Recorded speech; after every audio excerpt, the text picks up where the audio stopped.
assim, serviço não personalized, innovative, e sempre está claro para ajudar o cliente, não? Você aceita, porque sempre nos escuta com falta. Dus para tudo amanhã, qualquer passa aqui 2022.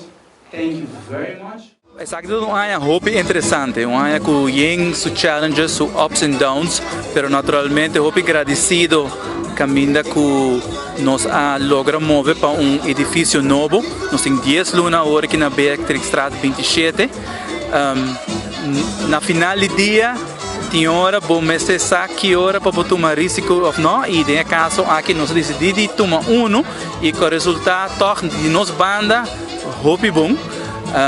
Naturalmente, essa nota aqui foco tem challenges que suceder durante o ano 2022, pero a la vez nós não temos mencionar que nós estamos agradecidos na clientela que nós temos e também eigenlijk natura cliente não novo não pode decidir de pôr a confiança em Monarch CPA LLC em ano 2022. Dus, e para agradecido por isso, mas nós não portar. Bom, em 2023 sowieso maneira que nós temos cambio no fiscal que suceder no final de 2022 que também tem seu efeito em 2023. Dus, esse naturalmente nós também queda yuda, plania junto com os clientes, não, pero a la vez também cambio grande que nós também mira também da comida, nós também prova de dar mais informação na mundo corporativo que tem aí fora e com anang por hasi pasina anang por ta max exitoso. Dus los e serviço não tradicional que nós está hasi em parte de accounting, belasting, advisory, consulting,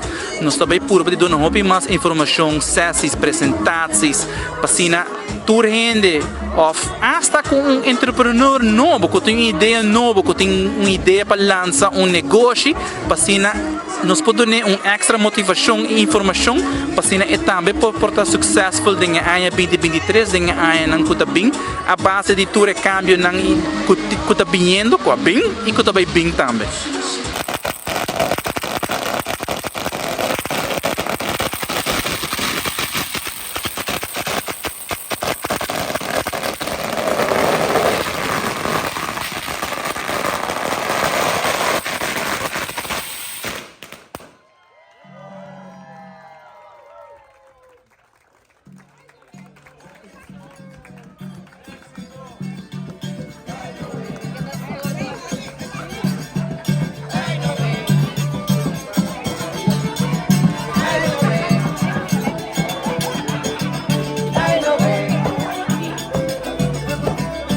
I know